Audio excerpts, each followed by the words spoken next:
Sir ఈసారి elections ఎలా ఉండబోతున్నాయి అనుకుంటున్నారు? ఈసారి ఎలక్షన్స్ జగన్మోహన్ రెడ్డి సీఎం అండి, అందులో పక్క డౌట్ ఏం లేదు. అంత ఖచ్చితంగా చెబుతున్నారు ఎందుకంటే పేద ప్రజలను ఆదుకునే ప్రభుత్వం ఒక వైఎస్ఆర్ సిపిఐనండి. అందువల్ల అన్యాయం చేసి పరిపాలిస్తున్నారు, సైకో పాలన చేస్తున్నారు పవన్ కళ్యాణ్ గారు. ఎవరు అన్యాయం చేసి జగన్మోహన్ రెడ్డి పేదల నుంచి ఏం తీసుకోవట్లేదు కదా. పేదలకు పథకాలు ఇచ్చి సంక్షేమ పథకాలు ఇచ్చి ఆదుకుంటాడు. దాన్ని అన్యాయం చేయముందు పేదలు ఆదుకుంటాండి ప్రభుత్వం. అంటే ఈ పథకాలు పెట్టడం ప్రజలు సోమరిపోతులు చేస్తున్నాడు అంటున్నారు కదా. మరి గత ప్రభుత్వం ఇన్ని కోట్ల రూపాయలు సంక్షేమ పథకాలు కనిపెట్టిన డబ్బులు చంద్రబాబు నాయుడు ఇటు మళ్ళించాడు. మరి ఈ పథకాలు అప్పుడు ఆయన ప్రభుత్వాలు ఎందుకు పెట్టలేదు? ఇప్పుడు జగన్మోహన్ రెడ్డి పెట్టిన తర్వాత నేను 4,000 ఇస్తాను, 5,000 ఇస్తాను, 5,000 ఇస్తాను, 6,000 ఇస్తాను అంది. మరి ఇప్పుడు ఆయన చేసేది అప్పుడు సోమవారిపోదు కదా. ఇన్ని సంవత్సరాల కాలంలో కోట్ల రూపాయలు ఇటు మళ్ళించాడు. ఇప్పుడు వైజాగ్లో సిద్ధమని ప్రోగ్రాం పెట్టారు కదా, దాని ఉద్దేశం ఏందనుకుంటున్నారు? సిద్ధమని ప్రోగ్రాం అంతా మేము ఏ టైంలో సిద్ధంగా ఉంటాం.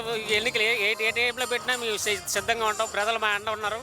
మేము ఏ టైంలో ఎలక్షన్కి వచ్చినా సరే గెలవడానికి మేము సిద్ధం. ప్రజలు మా అండదండగా ఉన్నారని దాని ఉద్దేశం. మరి ఈసారి వైసీపీ నాయకులు రోడ్డు మీద తంతామని బెదిరిస్తున్నారు కదా జనసేన టీడీపీ నాయకులు రోడ్డు మీద తంతామని వైసీపీ నాయకుల్ని బెదిరిస్తున్నారు కదా. ఒకసారి చూడమనండి, రోడ్డు మీద వచ్చి చూడమనండి. జనాలు మా మీదకి వస్తే మయమే చేయాల్సిందండి. జనాలు అలా గుడ్లు కూడా తీసేస్తారు.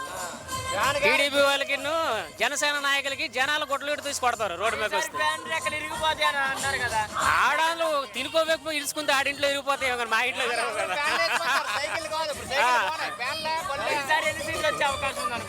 మా 150 నుంచి 170 సీట్లు పక్కా వస్తాయండి. ఇప్పుడు సిద్ధమని ప్రోగ్రాం పెట్టారు కదా, ఆ ప్రోగ్రాం జనాలు అందరూ ఓట్లు వేయాలని జనాలు అందరూ బాగా చెప్పాలనేసి మరి జగనన్న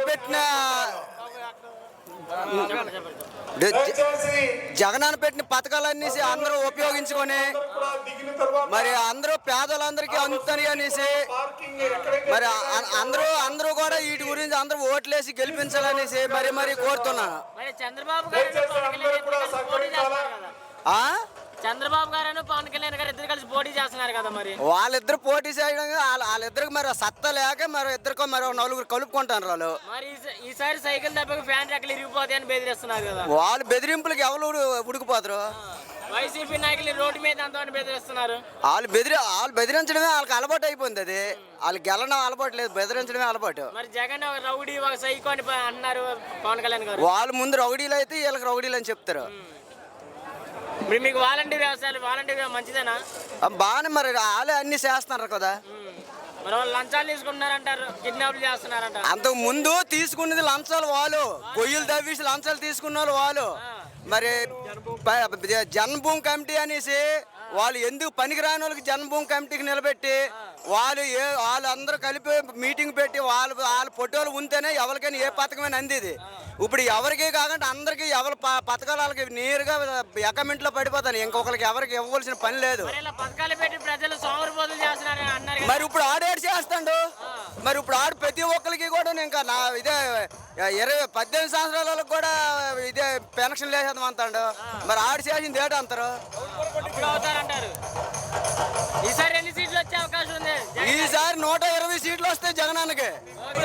సిద్ధమని ప్రోగ్రాం దేని గురించి అంటారు? సిద్ధం ఎలక్షన్ వచ్చింది కాబట్టి జగన్మోహన్ రెడ్డి చేసిన పనుల గురించి ప్రజలందరికీ తెలియపరచడం కోసం ఈ సిద్ధమనే ప్రోగ్రాం తయారు చేశారు. ఇంకా టీడీపీ నాయకులు ఏం చేస్తారంటే ఇంతకన్నా ఎక్కువ పథకాలు ఇచ్చి చేస్తామని మోసం చేస్తారు. అది కాకుండా చేయలేరు కూడాను. జగన్మోహన్ రెడ్డి చేసి చూపించాడు. ఏం చేసామనేది ప్రజలందరికీ తెలుసు. పేద ప్రజలకు ఎంతో ఉపయోగం చేశాడు కాబట్టి ఈరోజు జగన్మోహన్ రెడ్డి ఈ కార్యక్రమం పెట్టడం జరిగింది. ప్రజలందరికీ తెలుసు. మరొకసారి తెలియపరచడానికే ఈ కార్యక్రమాన్ని ఏర్పాటు చేశారు. మరి చంద్రబాబు నాయుడు ఇప్పుడు పథకాలు పెడతానంటాడు కదా, అప్పుడు సోమరిపోతులు కారా? అప్పుడు ఎవరా సోమరిపోతులు? ఇప్పుడు ఈయన ఇచ్చిన పథకాలు ఓకే చేశాడు, ప్రజలందరికీ ఉపయోగపడదు. ఇవి ఎవరి కోసం? పేద ప్రజల కోసం పెట్టినవి. పెద్దవాళ్ళకి ఇవి అలాగే ఉంటాయి, సోమరిపోతుల్లాగా ఉంటాయి. ఇప్పుడు నెలకు 10,000 జీతం వస్తుంది నీకు డబ్బులు అవసరం లేదు. పేదవాడికి ఏమి రాదు, ఆడికి కావాలి. ఆడిడు ఏమంటాడు? ఈయన్ని సోమరిపోతులు చేస్తున్నాం అంటాడు. ఈయన్ని మీదకు తీసుకురావడం కోసం కదా జగన్మోహన్ రెడ్డి ఇంటి కోసం పెట్టుకోవడం కాదు, పేద ప్రజల కోసం పెట్టిన పథకాలు కాబట్టి ప్రజల కోసం చేస్తున్నది అంతే. మరి లోకేష్ గారు అన్నారు మీ అవినీతి చూస్తున్నా, ఎటు బుక్లో రాస్తున్నామని చెబుతున్నారు కదా. మరి టీడీపీ టైంలో అవినీతి జరగలేదా? ఇప్పుడు టీడీపీ ఏ రాజకీయ పార్టీ వచ్చినా అవినీతి అనేది జరుగుతుంది. కానీ జగన్మోహన్ రెడ్డి గవర్నమెంట్లో 100కి 95% జరగలేదు అవినీతి. ఎందుకంటే ఆయన చేసిన కార్యక్రమాలు డైరెక్ట్గా పేద ప్రజలకు చేరుతున్నాయి, అకౌంట్లో పడుతున్నాయి. మధ్య మీడియేటర్ లేకుండా, దళారీ వ్యవస్థ లేకుండా. ఇప్పుడు చంద్రబాబు నాయుడు ఇంతకుముందు జన్మభూమి కమిటీలు పెట్టారు. ఒక పెన్షన్ రావడం కోసం 2 మాసాల డబ్బులు ముందే తీసుకునేవారు వాళ్ళు. ఈ రోజు అలా కాదు, అర్హత ఉంటే చాలు సచివాలయంకి వెళ్ళి పేరు నమోదు చేసుకుంటే డైరెక్ట్గా ఆయన అకౌంట్లోకి వస్తుంది. ఎలా అవుద్ది దళారీ వ్యవస్థ? అంటే ఇప్పుడు మరి జగన్ గారు అన్నారు 175 స్థానాలు మనకే రావాలన్నారు కదా, వై నాట్ 175 అన్నారు. అవి ప్రజలు గుర్తించాలి. 175 రావచ్చు, 150 రావచ్చు, 130 రావచ్చు. ప్రజలకు మేలు చేశారు అని అనుకుంటే అలా గెలిపిస్తారు. ఒకవేళ ఎన్ని సీట్లు వచ్చే అవకాశం ఉంది అనుకున్నారు మీరు? 150 వరకు రావచ్చు. అన్నయ్య గారు ఇప్పుడు సిద్ధమని పెట్టారు కదా ప్రోగ్రామ్, ఈ సిద్ధమని ప్రోగ్రామ్ ఎందుకంటారు? సిద్ధమైన ప్రోగ్రాం మరి అది సంక్షేమ పథకాలు అందరూ మనం అభివృద్ధి కావాలనేసి సిద్ధమైన జగన్ రావాలి. ఎక్కడి నుండి వచ్చారు మీరు? మేము సీతంపేట నుండి పాల్గొని నియోజకవర్గం.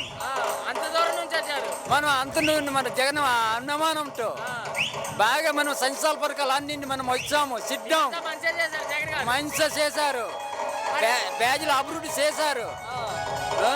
మరి చంద్రబాబు గారు అన్నారు దాన్ని గెలిపించండి ఎందుకని ఎక్కువ మంచి పని చేస్తారు. మరి ఏ పెన్షన్ ఆడిస్తారు?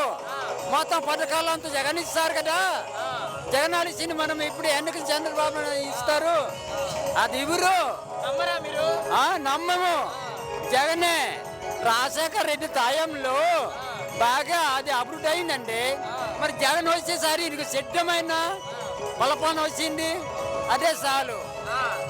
అంతవరకు మనము ఏది ఇబ్బంది లేక ఏ పథకాలైనా మేము సచివాలయంతో పని అవుతున్నాయి, మీకు వస్తున్నాయి ఆ పథకాలు? వస్తున్నాయి. మరి ఇలా డబ్బులు ఇవ్వడం ప్రజలు సోమరిపోతులు చేస్తున్నారంట. ఎవడు సోమరిపోతున్నారండి, అలా సోమరిపోతు కాదు, అలా అవ్వట్లేదు. బాగానే మనం పొలపాన్ని అందిస్తున్నాం.